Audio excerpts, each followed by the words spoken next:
Waalaikumsalam warahmatullahi Sumber Pak Eka dari kembali bisa hadir ke Sumatera Barat untuk acara yang cukup strategis, tetapi juga perlu effort yang kuat seperti tadi Pak Ketua Legismu sampaikan bahwa tidak mudah bagi kita juga menerima pendampingan, betul nggak? Untuk menerima pendampingan itu tidak mudah. Kita harus mengosongkan gelas kita dulu untuk kemudian menerima apa yang diberikan. Kalau kita tidak mengosongkan gelas kita, egonya muncul semuanya, iya, itu akan sulit. Alhamdulillah pada hari ini kita sudah masuk tahap kesekian ya Pak ya, dari Legismu Sumatera Barat dengan segala ceritanya, kemudian menata ulang tatanannya, dan hari ini kita sudah masuk tidak hanya di wilayah, bahkan sampai kantornya ya Pak ya. Aksi fisik membersihkan kantor yang apa namanya tidak terurus gitu. Sampai sekarang kita sudah tahap yang lebih lanjut ke pimpinan daerah dan legismu daerah. Jadi ini adalah proses kelegaan hati untuk saling memberi dan menerima. Begitu juga sebetulnya lembaga zakat ya. Kita adalah mediasi untuk menerima amanat orang yang memberi, dan harus lega juga untuk menyerahkan kepada yang berhak, begitu tadi juga disampaikan. Kami dari pimpinan pusat Legismu menerima amanah dari Rakernas tahun berapa ya Pak Eka? 2024 ya, untuk melakukan pembinaan ke beberapa daerah, ke beberapa wilayah. Karena pada asasinya Legismu adalah lembaga satu-satunya lembaga zakat yang dimiliki oleh pimpinan pusat Muhammadiyah. Jadi ini adalah lembaga zakat nasional, Bapak Ibu. Izin yang keluar dari pemerintah adalah lembaga zakat nasional. Karenanya kami di pimpinan pusat berkewajiban juga melakukan pembinaan, dan berbeda dengan UPP lainnya yang kemudian proses pendirian menjadi kewenangan pimpinan wilayah. Tetapi Legismu hanya mendapat rekomendasi dari pimpinan wilayah dan didirikan oleh Legismu pusat. Karena berbeda ya, mulai ada terasa bedanya ya. Tadi malam Bapak Ibu, SK saya ada. Apapun yang terjadi di daerah, di KL, di cabang dan relatif menjadi kewenangan wilayah. Tetapi kami tidak ingin bahwa kemudian melepas wilayah-wilayah semua tanpa pembinaan. Untuk itu kami hadir di sini. Terima kasih juga pimpinan wilayah yang sudah menerima kami, Legismu Sumatera Barat yang sudah menerima kami, juga dari DI. Proses ini tidak mudah. Nanti detail akan kita ceritakan, semuanya detail pada saat pelatihan mulai nanti. Tapi pada dasarnya yang perlu kita punya spirit bersama, mengelola Legismu adalah perpaduan antara profesionalisme dan spiritualisme. Hampir semua tahapan pengelolaan Legismu ada di dalam Al-Quran. Bahkan posisi amil pun adalah profesi yang disebutkan di dalam Al-Quran. Dari apa namanya, ajakannya kesetaranya setelah sholat, kemudian zakat. Siapa yang menerima juga sudah ditetapkan. Tata kelolanya, pencatatan, penghimpunan dan ada semua.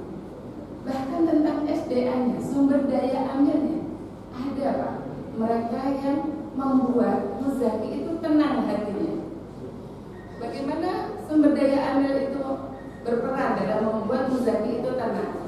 Muzaki bisa menyalurkan dan boleh menyalurkan dananya sendiri, tetapi keberadaan amil adalah menjadi fasilitator yang membuat Muzaki itu tenang. Dana zakat infaknya tersampaikan kepada mustahik. Itu semua lengkap.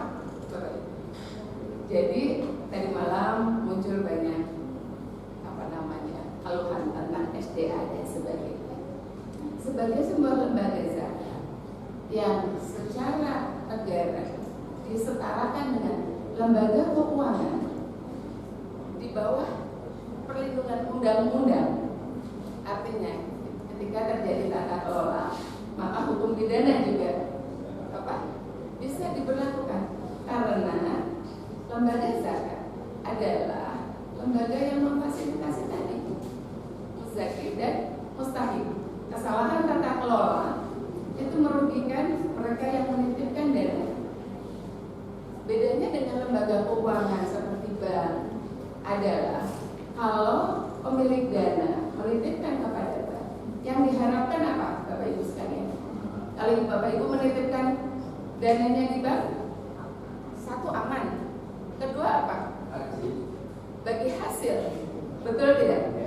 Jadi bank ini harus mengelola dana yang dititipkan agar bisa memberikan kemanfaatan yang lebih besar, tidak hanya sebagai tempat penitipan, betul.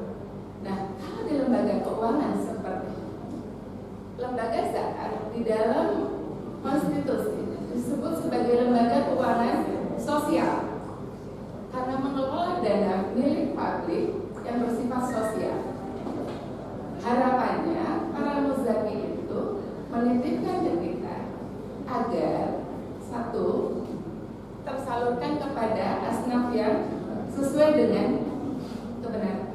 Mereka punya uang banyak, tetapi harus melakukan assessment sampai ke orang-orang miskin itu punya waktu nggak? Kira-kira nggak punya. Itulah yang diserahkan kepada kita. Kemudian selain memastikan apa yang diharap, sustainabilitas. Kalau dia hanya memberikan makan, selesai, betul? Tetapi ketika dia titipkan kepada lembaga zakat, harapannya dana zakat itu memberi keberlanjutan kepada amalannya. Dari tadi kita saksikan banyak anak-anak muda, mulai dari yang menari, yang MC dan sebagainya. Kata Mas Ramli itu adalah penerima beasiswa. Ketika mereka menerima beasiswa, kemudian mereka bisa menjadi orang yang bermanfaat, mereka menjadi sesuatu di kemudian harinya, amalannya balik ke siapa Pak? Muzaki. Itu yang mereka harapkan dari, sehingga tata kelola yang diharapkan dari sebuah lembaga zakat menjadi sangat penting. Kita dari organisasi yang dianggap besar, Muhammadiyah harus mempertaruhkan, kami Bapak ya yang di badan pengurus punya mandat mengawal Lajismu untuk kemudian bisa dipercaya oleh Muzaki memainkan peran-peran. Sekarang ini di media sosial, di pemberitaan muncul banyak kebanggaan. Muhammadiyah mendirikan bank mentari, bangga nggak Bapak Ibu? Oh ternyata orang-orang sudah mempercayakan uangnya untuk dikelola secara bisnis oleh Muhammadiyah. Tapi sebetulnya Lajismu sudah jauh lebih awal menjadi lembaga keuangannya yang dipercaya oleh publik. Kalau di Lajismu pusat Bapak Ibu, dana yang masuk lebih banyak bukan dari persyarikatan, dari umum, khususnya di pusat. Karena kalau yang di warga persyarikatan mungkin masuknya ke pimpinan wilayah DKI, karena kita beririsan lokasi. Tetapi yang di pusat kebanyakan dari publik. Bayangkan ketika Muhammadiyah dipercaya oleh publik kemudian melakukan risk management, tidak amanah bahasanya. Nah, apa rasanya Muhammadiyah tercoreng wajahnya dari apa yang kita lakukan karena tata kelola yang tidak kita lakukan. Nah, untuk itu kami hadir ke sini Bapak Ibu sekalian untuk 3 hari ke depan bersama pimpinan wilayah Muhammadiyah, pimpinan Lajismu wilayah DIY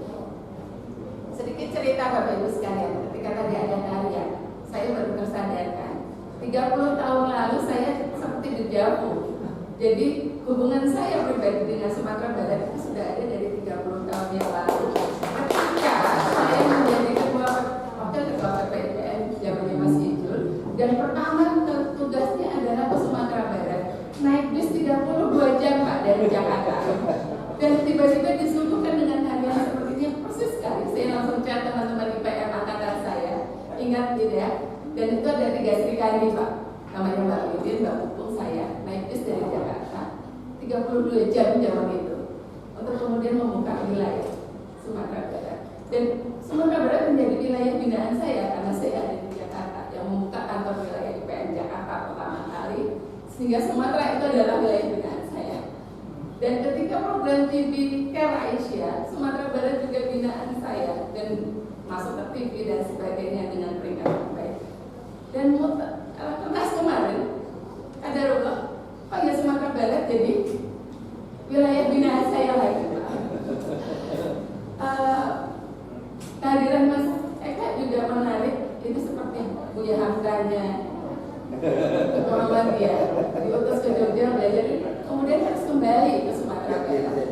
Buya Hamda harus kembali ke Kauman ya Pak ya, pesantren Kauman ini kita hadirkan Mas Eka ke sini, sehingga mudah-mudahan rasa tadi saya menerima kami di sini, mudah-mudahan semakin rilis ya Bapak Ibu sekalian, tidak berniat menggurui, tidak berniat, tapi inilah mungkin mengulang sejarah yang Allah akan takdirkan kepada kami semua untuk hadir kembali ke Sumatera Barat.